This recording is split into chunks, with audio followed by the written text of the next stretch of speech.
You have the slides. You can remove the Can I slides. background on my image? No, it's too much effort. Okay. We are live. With Zoom, you could work. Hello, hello. Hi, Mustafa. No. Can you hear me? Hello, hello. Hello from Belém. Belém, yeah, wow, nice. We are about to go live. We were next to the fire yesterday, so. Sue, are you here? You are? Okay, very good. Yep, I'm here. Hello. Hello, hello. Hello, hello. Nice to see you. Nice to see you too. Okay. I guess João Paulo will not be able to join us today, but we will be starting soon. We'll wait a little bit for people to join us online. I think we are already 30 minutes behind. Okay. Okay, very good. Can you put the slides? So the slides are here. You have to click here. Okay. So very, very nice to have you all here. I'm very happy to be presenting this session on the co-creation of climate intelligence in the launch of an AI-enabled and bias-aware multi-stakeholder initiative launching the Amazonia AI Observatory that in a way we've been working hard on for the past 2 years in different aspects, in different fronts that come together at COP30, the COP of implementation, and the COP that speaks Portuguese, which is, in one hand, quite important for some initiatives that we are pushing forward and on getting closer to, and as close as possible to the people that we are getting to. And in this way, this is also a contribution to the fantastic work that Locha here, represented by my colleague and friend Miroslav, is representing, and to the global multi-round that Miroslav and Locha and all the team and Susanna here as well have been pushing forward very hard across the year this year. And in fact, we before we start, maybe I would just give I would just say that it has been a bit of a challenge to have this session today. Yesterday, actually, because of the fire, we are quite close to it. I don't know if you want to say something about this resistance of wanting to make this momentum still out of our pavilion. Yeah. So we are here at the climate conference in Belém, and we know climate crisis, many things can happen. It requires resilience, determination, friendships, and so in this spirit of the Global Mutirao, also joint collaborative effort in times of crisis, in times of challenges, we said we want to hold this session because Joao has been with us in New York, February, I think it was, and we have had so many activities really building up towards presentation of our partnership, presentation of these big opportunities for AI, for digital public infrastructure to accelerate and really exponentially improve the climate action empowerment. And so we are here, and the Digital Innovation Pavilion is a space within the Blue Zone in the pavilion area, 50 square meters. We have it for the 4th year, and where we bring digital solution providers to present solutions, interact with the climate governance community, with the climate action community, and that all together we look how can we have really systemic innovation, combination of social innovation, technological innovation, governance innovation, that we really be more effective in Paris Agreement implementation. And as Joao indicated, yesterday was a fire just 10 meters or less away from us, so we couldn't have the IRCAI session, and as it's so important to us, we are here now in the exhibit area. We thought we would bring our presentation on the TV screen, also the virtual speakers, but there is no HDMI cable here, and it also does not recognize USB cable, so it's improvised, but we are determined to be on the journey together for the coming years and decades, and therefore, let's go on. Joao, back to you. Thank you, Miro. And in fact, it's an honor to close the program of this year's COP in the Digital Innovation Pavilion that has been closed since COP28 and since GITEX, where I also met Mr. Mustafa Zaouini, that is here today, and that we've been working together hard on program on AI for SDGs that we're going to hear about a little later. Susanna, that has been very close in bringing this youth onto the SDG challenges and the perspectives that are needed to change the mindset. Leonardo, he'll be here in a minute and brings in a way the content, also him coming to this connection with the COP28 in Dubai and bringing this Meta Amazonia and Meta Amazonia Academy onto place. And Professor João Paulo Veiga won't be here with us today due to other compromises, but he represents the research, the new center for AI in São Paulo, Brazil, that I'm also advisor for, and brings the research aspects and the research capacity on AI and AI applications to stage. So it is indeed a multi-stakeholder community that is shaping and consortium that aims for something that is being constructed and it's in a way partially being launched today. So just in brief, IRCAI is the International Research Center for AI under the auspices of UNESCO, and UNESCO comes in place to these narratives on artificial intelligence in a way from the side of the responsible AI, ethical AI, to influence policy innovation, research, and consequences of AI are very important to us as well.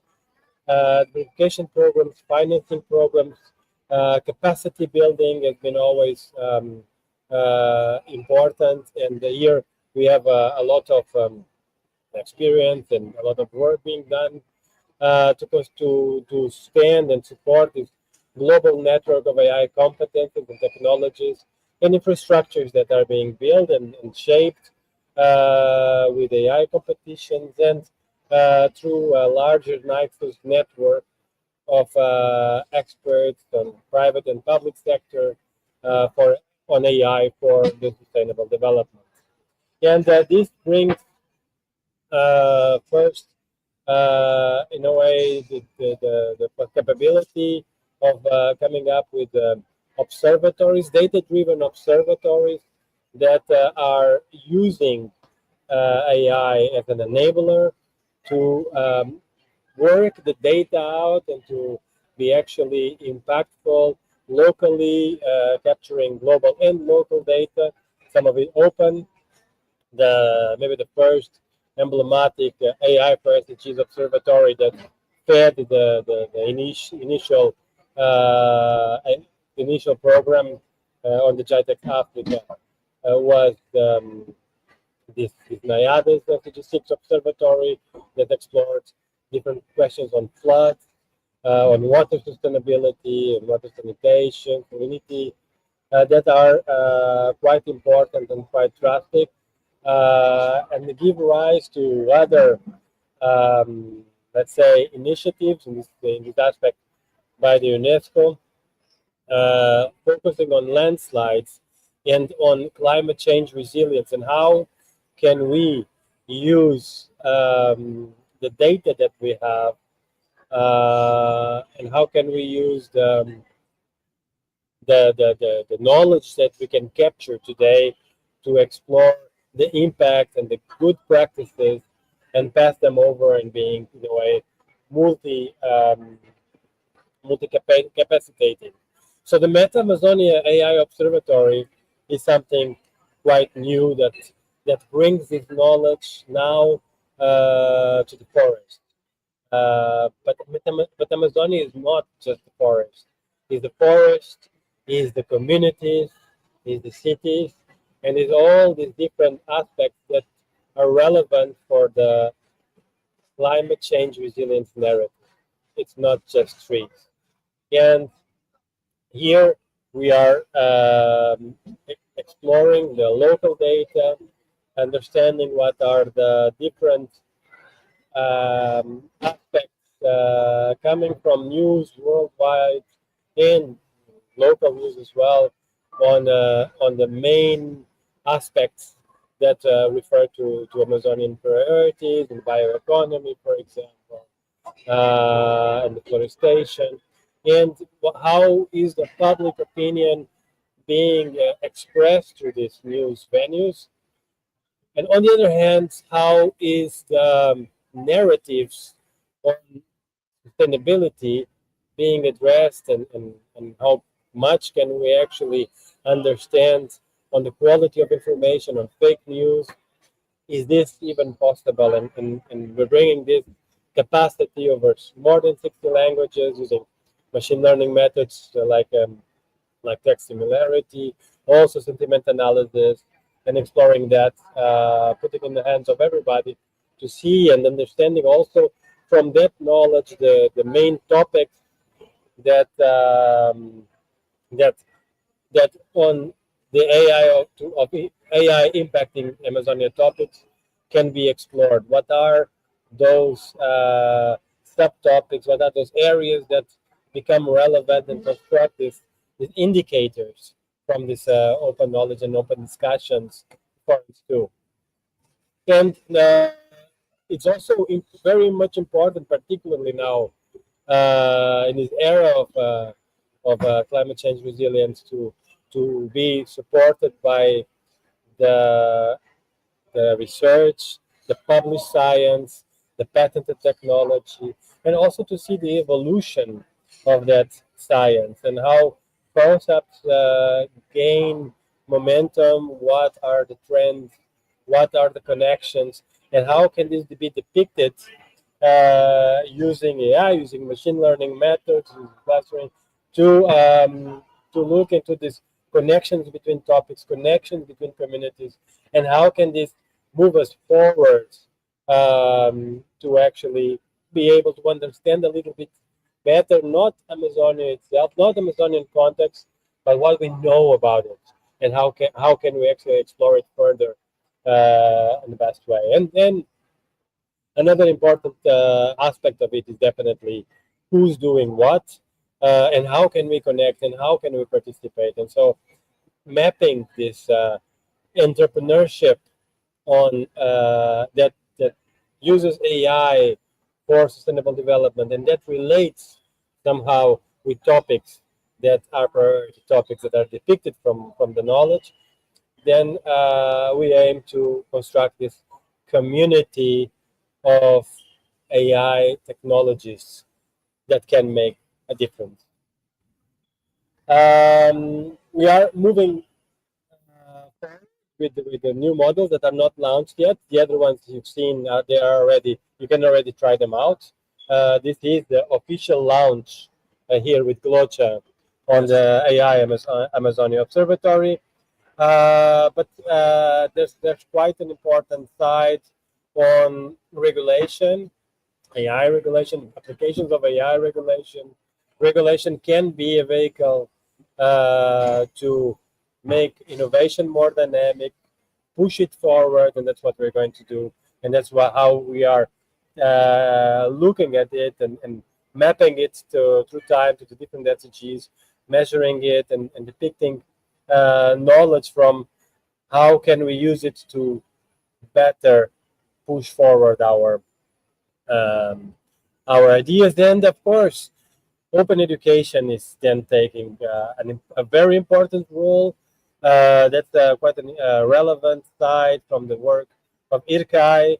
And here I should mention the close connection we have with Brasilia, with UNESCO chair on distance education with Telamiel, bringing that culture of open education to what we do here in Amazonia, and how to connect and how to bring educational resources, and even using large language models to generate new and accurate open education resources that will help in different languages, but particularly in the local languages, capacitate the people that are here and that are working on the field and are actually doing something that is relevant in this context. We are not stopping here. We are Amazonia is definitely where we start and where we wanted to start from the beginning in 2028, when we start constructing this COP30 from the COP28. We are moving forward. We are moving forward to Indonesia. We are moving forward to Congo, and extrapolate these experiences and this knowledge and this capacity and this gathering on what we now slowly call our AI contribution to multi-round, bringing constructing this AI technology, focusing on these aspects that start here in Amazonia, but then go cross continent. And we are already in discussions with different sides of the story: Indonesia, Malawi, Mozambique, to bring this with GLOCHA further and construct this AI multi-general that we all need. I'm not sure if Leonardo is going to be here, so I'm just going to briefly mention that it is also being implemented in the context of education, capacitating the local people in the cities and the communities on a crossover between looking at how forests can be protected, how the communities can be empowered, and how cities can be more resilient and more smart in their specific ways. But Amazon is doing a fantastic work with implementations, for example, with the Imperial College as well, on using AI and machine learning and computer vision to detect animals in the forest. MetAmazonia holds the biggest private reservation in Amazonia, and we've been working together to explore those aspects that can already be seen in the field and can already have results.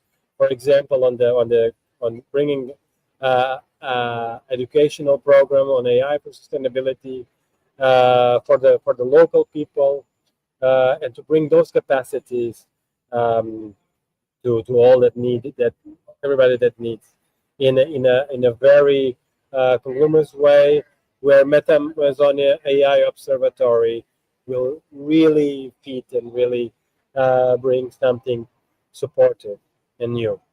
And now I would like to maybe ask the word to Susanna. Maybe Susanna, you could share your slides if you have them, or I'll just bring back the ones I had before. I want to share a different slide, and I haven't reviewed this with Miro yet, but I'm excited to share this with both of you together. this new initiative called Planetary Party. Let me see if I can share my screen here.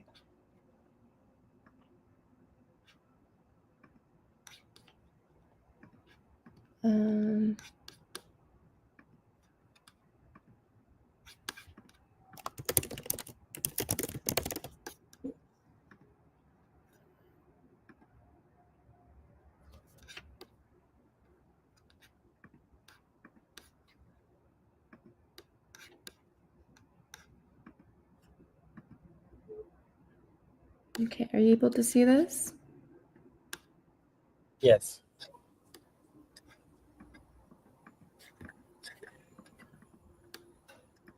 Okay, so hello, thank you so much for inviting me to participate. I'm very inspired by your work, Joao, and I'm very happy to know that everyone is safe and at COP. What a wild experience yesterday.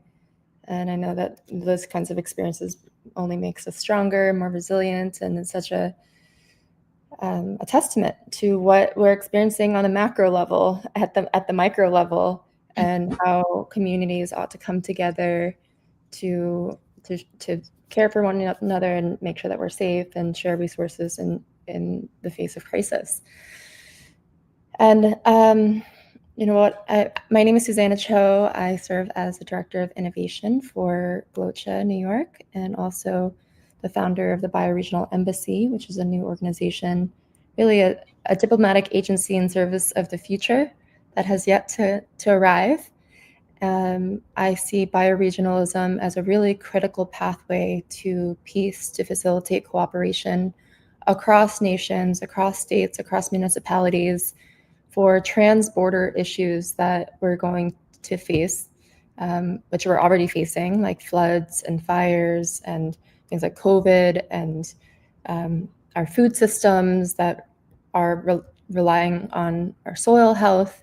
These are all trans-border issues that we need to be taking into consideration to shape policy across countries, and also resource allocation from the top down, and incentivize people from the bottom up, including youth, indigenous communities, artists, activists, technologists, all sorts of people, funders, policymakers, to come together to inform how resources ought to be allocated for local action, really understanding the priorities through data, and really taking into consideration our planetary boundaries and what our boundaries are as a planet, but also contextualizing the problems according to the place by which we're operating in. So there are floods that are happening in South Sudan, for example,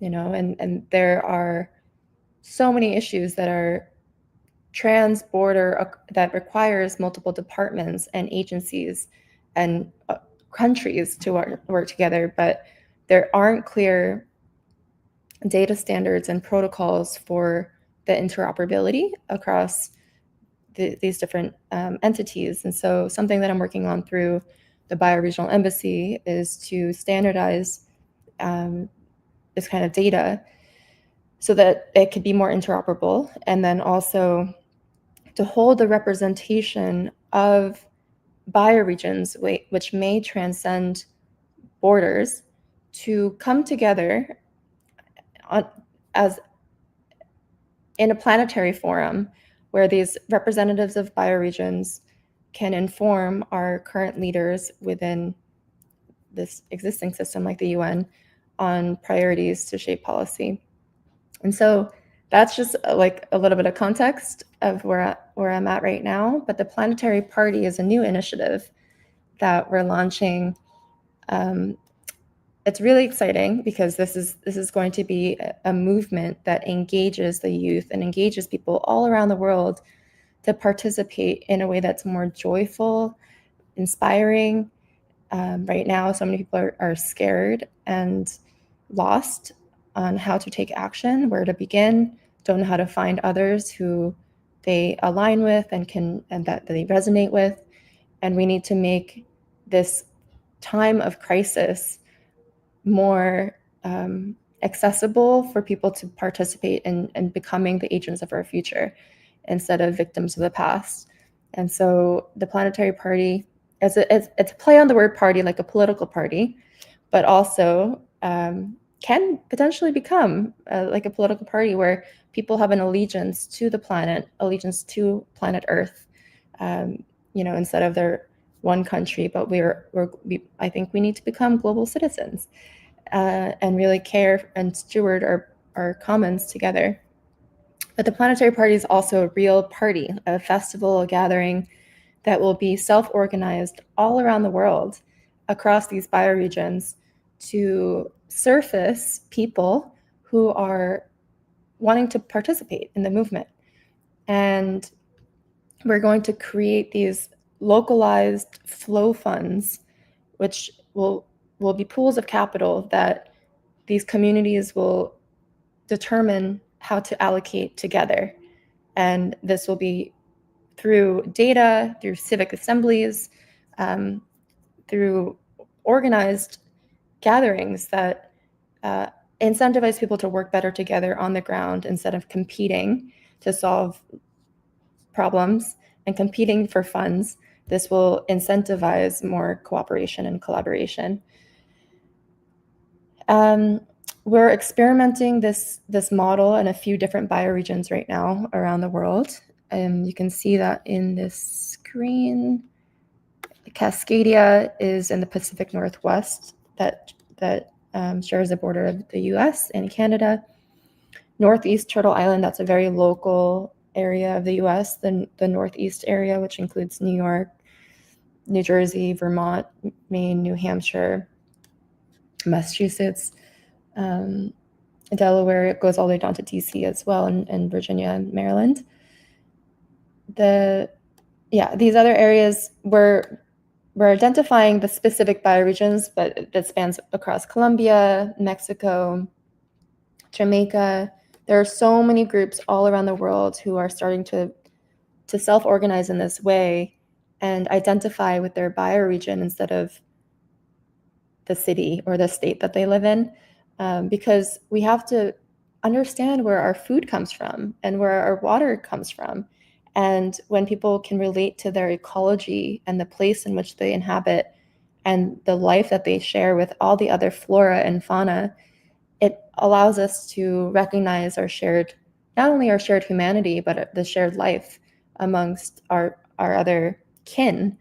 And so this allows us to think beyond our anthropocentric worldview into a more ecocentric worldview that I believe can create more harmony and peace on the planet. And so working with GLOCHA to create a registry of challenges and of actions, to track the actions and reward people for participating in those actions through impact claims, and be able to track the flows of funding.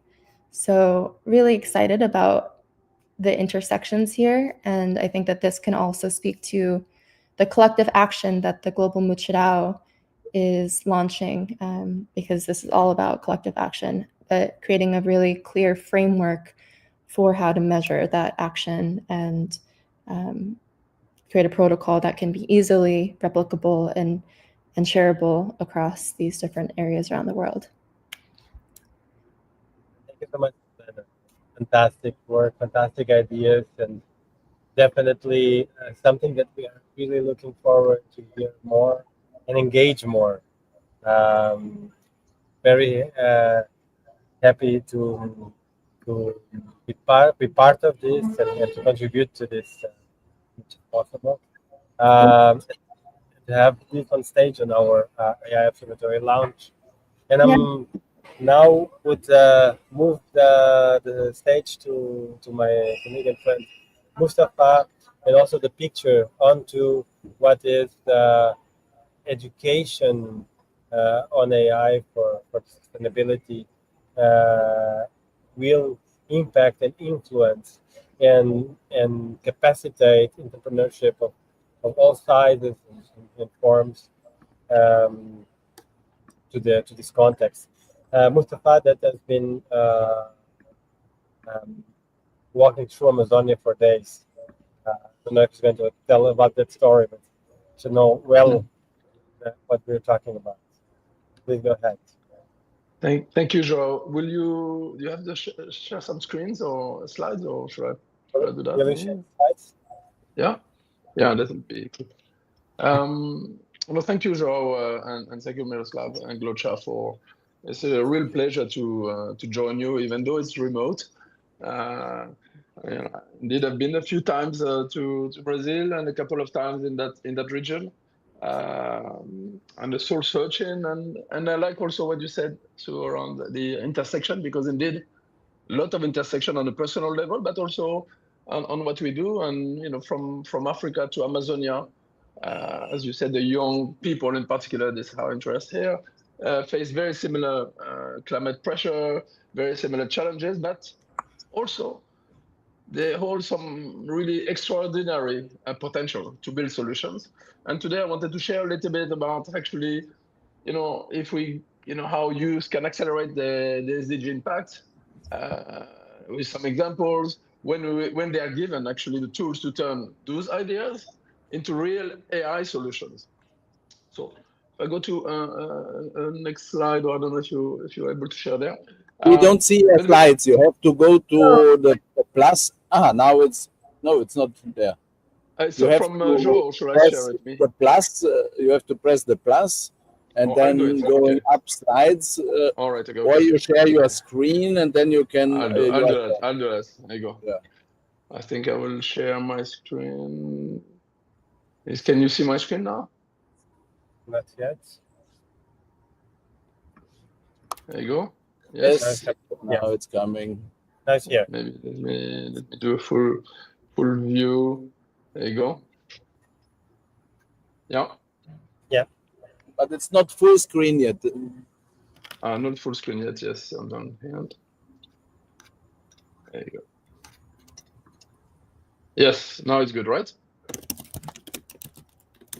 Not really. It's not in presentation mode.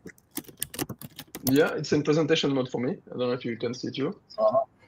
It doesn't appear here, but it should be fine. It's okay. Yeah, all right, okay. So, and maybe, before speaking about, this entrepreneurship, maybe it's important to share actually where our model comes from. I mean, we started in 2018 and at AI in Africa, and my name is Mustafa Zamani. I'm the chair of AI in Africa. It's an NGO that started in South Africa in 2018. Slides are not moving. It's not sharing the right slides. You should. It's better if you upload the slides and not do it via screen share. Yeah. Because now it's moving. Now it's moving. Okay. Yeah. Now it's good. It's good. I'll stay like that, right? Yeah. Maybe just to. Yeah. And so the point is that when we started, we didn't start just because of, with algorithm. Such we started with schools. We started in youth centers, in community centers in South Africa, and going all the way to Morocco now. And we've been working around building what you call ecosystemic constructivist learning model. So basically very much leveraging project-based learning as out of school, after school, like extracurricular activities first, plus then challenges that include the community, identified problem in the communities. And you mentioned earlier a word also about global citizen. We've been working a lot about, around being a super citizen or trying to become a super citizen as a kids. And we've been focusing on youth between 11 and 18 years old in the most, let's say, community schools in SA first. And so we've been focusing on local environmental issues, social challenges as an entry point. An entry point at that time to use AI, it was around language. So we talked about sentiment analysis, the lingo in the communities, in the schools, and how to address different challenges around that. And this approach really is about enabling this kind of like reformatting, if you want, of your mindset in order for the youth to understand their community problem, but also know how to design solutions using AI to solve some of the community problems. And it's an important aspect also is on the stakeholders and the environment when we say, it's not just the youth, not just the coaches and the teachers, not just the corporate thing, but also their parents, the community leaders, And also an important aspect that we saw that in these communities, and there's an importance to across industry, across role models also to participate, tech or non-tech, into that. And we saw a lot of aspects around that. So what we to give some concrete examples, I mean, we've been participating in bringing so AI for SDG is one of the programs, among others. Like I said, we have program with the under 18 program such as Olympiads in South Africa, or just in colleges and schools around design thinking applied to AI for their communities. Program most recently we've been focusing a lot on program of SMMEs. SMMEs that are non-tech at all in all their different areas, and also because they're also afraid of this digital divide that didn't start with AI. Clearly, it started a long time ago, but even potentially a further divide taking place for communities across our region.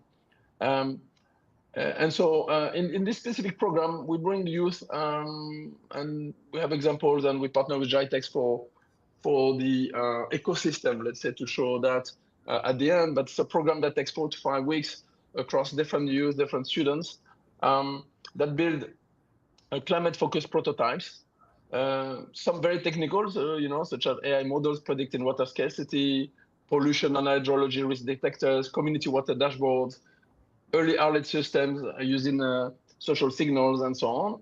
But what's important here is not just the technology alone, is that this solution emerged from local experiences, very specifically to that region, that city, and maybe now we use a different term about bioregion, but around what they're impacting, what are the communities is getting impacted by drought, flood, contamination, and so on.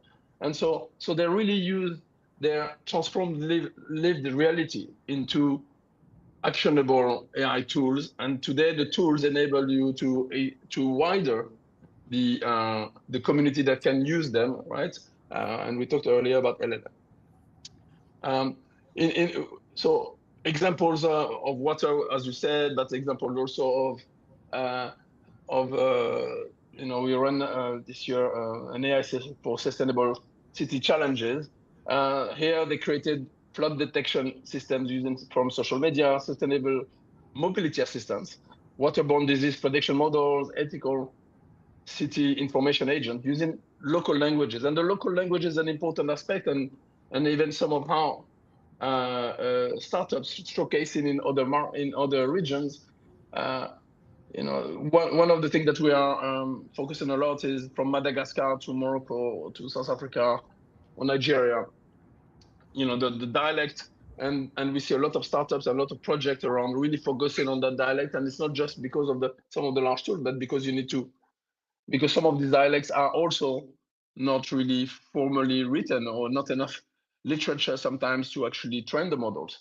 So there's a lot of activities and work to that, and these dialects are also moving. And so we've seen some of our startups that want to AI or others have been really focusing on building some solution, and you can say in one aspect some commercial solution, but also they're participating in an open source type approach to enable other markets, other regions to be able to use their activities. This early stage SDG ventures, they come with solutions that are with measurable impact potential, and developed really from use from 18 to 25 years old.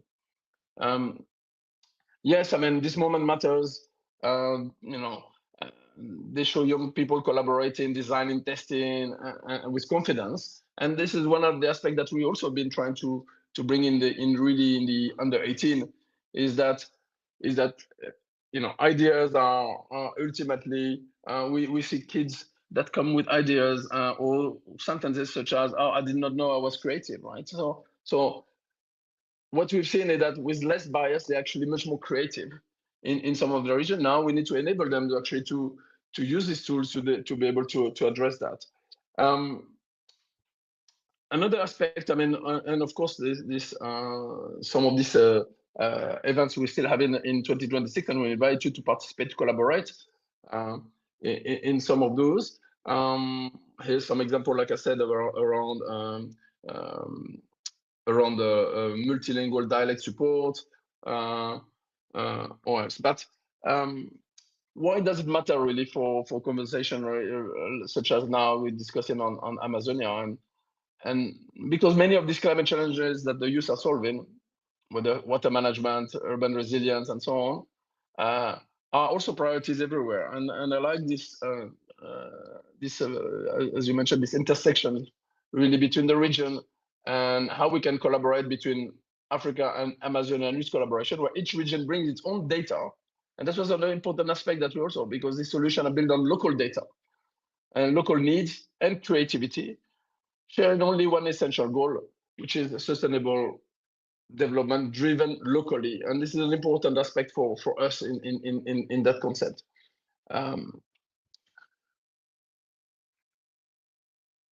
What we've seen also, I mean, that the youth we work with are not just learning around AI to get a certificate.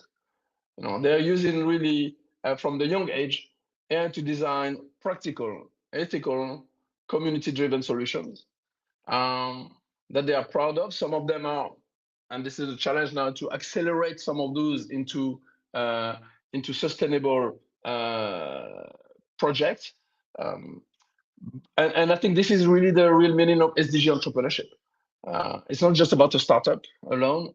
It's about a model of agency. Let's say meaning the ability for young people to shape their future of their communities with technology that reflects their own realities. And sometimes we've been, pushed a reality upon us, which is slightly different than what we are reality when we're in Madagascar, and leveraging some of those tools in a where we have different type of constraints, different type of challenges, even in how day-to-day survival. What I like is actually how we can link some of the African experience with the Amazonian context, build ultimately a new generation of climate innovators that are just reacting to the change, but as you mentioned earlier, to actually shaping that future, even if it's an uncertain future. Thank you.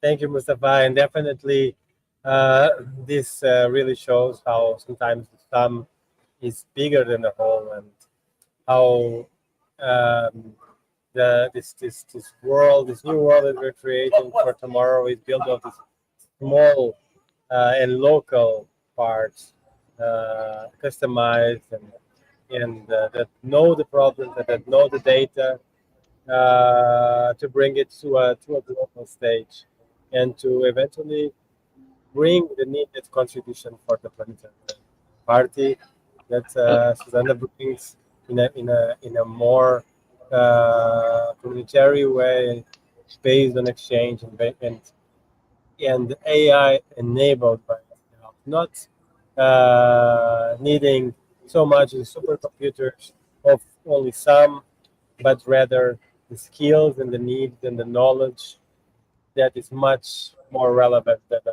one-size-fits-all approach. So thank you very much for both of you, Susanna, Mustafa, for what you bring to the table. I want to give a big thanks to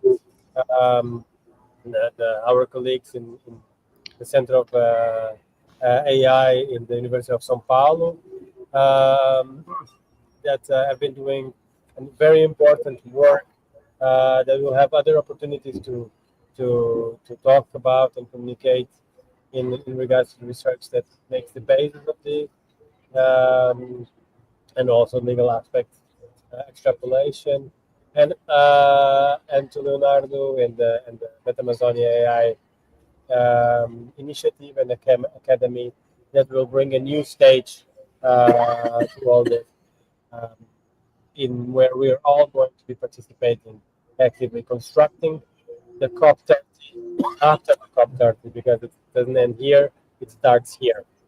And I would like to give now the final word to Miro, maybe to close the stage. Okay, so first, a hand of applause. This was a beautiful launch. We have resisted the challenges that are out there with knowledge, determination. Sorry, it has challenges, but we will do our part. We are here to really contribute the new thinking, the hard power,